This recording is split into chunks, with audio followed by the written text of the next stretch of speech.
কেউ যদি যেচে বাঁশ নিতে চায় তাহলে তাদেরকে আর কিচ্ছু বলার নেই। খারাপ লাগছে মিস্টার ইন্ডাস্ট্রি প্রসেনজিৎ চ্যাটার্জির জন্য, কারণ আমি ওনাকে প্রচণ্ড পছন্দ করি, প্রচণ্ড রেসপেক্ট করি। কারণ প্রসেনজিৎ চ্যাটার্জি এমন একজন অভিনেতা না, তিনি একার কাঁধে বলা যেতে পারে দেবজিৎ দা আসার আগে পর্যন্ত সে একা ইন্ডাস্ট্রি টেনে নিয়ে গেছে। সেই মানুষটা একের পর এক কমার্শিয়াল ছবি করে গেছে, এখন তিনি থ্রিলার ছবিও করছে, গোয়েন্দা ছবির মতন ছবি করছে, নানা প্যাটার্নে ফ্যামিলি ড্রামা করছে, উনি আজকে সিনেমা তৈরি করছেন। কিন্তু প্রবলেম হচ্ছে যে প্রডিউসাররা না ওনাকে সঠিকভাবে ইউজ করতে পারছে না, বা প্রডিউসারদের মানে উনি প্রডিউসারদের হাতে বলা যেতে পারে বন্দি হয়ে গেছেন, এমন একটা ব্যাপারে পৌঁছে গিয়েছে। তো গতকালকে দেবী চৌধুরানীর টিম তারা তাদের অফিসিয়াল রিলিজ ডেট জানায়। এবার দেখো, রিলিজ করার কথা ছিল 1 মে 2025, কিন্তু রিলিজ ডেটটা পোস্টপন্ড করা হয়। রিলিজ করতে চলেছে দুর্গাপুজো 2025-এ। প্রথম কথা, দুর্গাপুজোতে রিলিজ করার কোনো মানে আছে?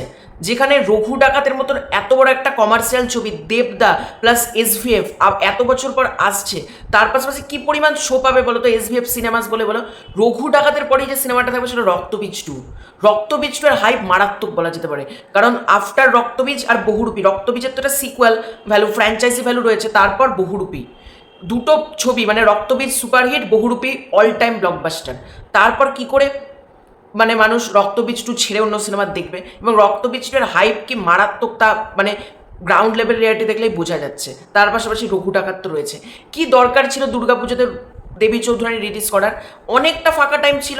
এই যে দেবী চৌধুরানী মার্কেটিংটা আমার পছন্দ হচ্ছে না, প্রথমে রিলিজ করছে 1 মে 2025। আরে বাবা, এইসব টাইমে কেন? আমি একটা ভালো টাইম খুঁজি। সেটা দেখো, জুন মাস একটা গরমের ছুটি রয়েছে, বেশ সুন্দর একটা টাইম।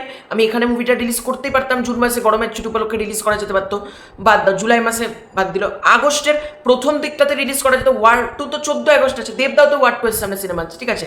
দেবী চৌধুরানী আসবে না, খুব ভালো কথা, 1 থেকে 14 তারিখের মধ্যে রিলিজ দেওয়া যেতে পারতো।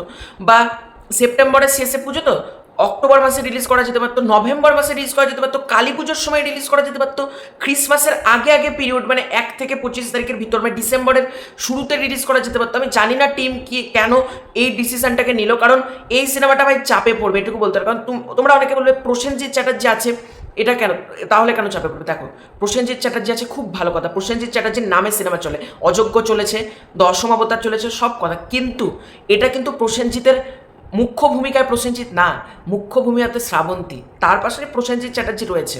তো মানুষের মধ্যে না শ্রাবন্তী নামে যে টিকিট কাটবো এই মেন্টালিটি এখনো তৈরি হয়নি। আর production house edited motion picture যারা, তারা কখনোই এসভিএফ উইন্ডোজ এই লেভেলে ডিস্ট্রিবিউট করতে পারবে না।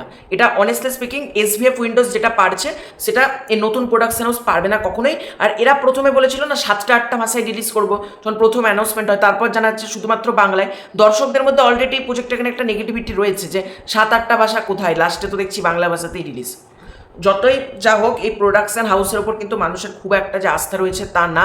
হয়তো প্রসেনজিৎ চ্যাটার্জি নিজেও চাইছেন না যে দুর্গাপুজোতে আসুক, হয়তো অন্য একটা টাইম উনিও বেছে দিতে পারতেন, কিন্তু প্রোডাকশন হাউস যদি আতেল হয়, প্রোডাকশন হাউসের যদি বুদ্ধি না থাকে, তাহলে আর কিছু বলার নেই, সিরিয়াসলি বলছি।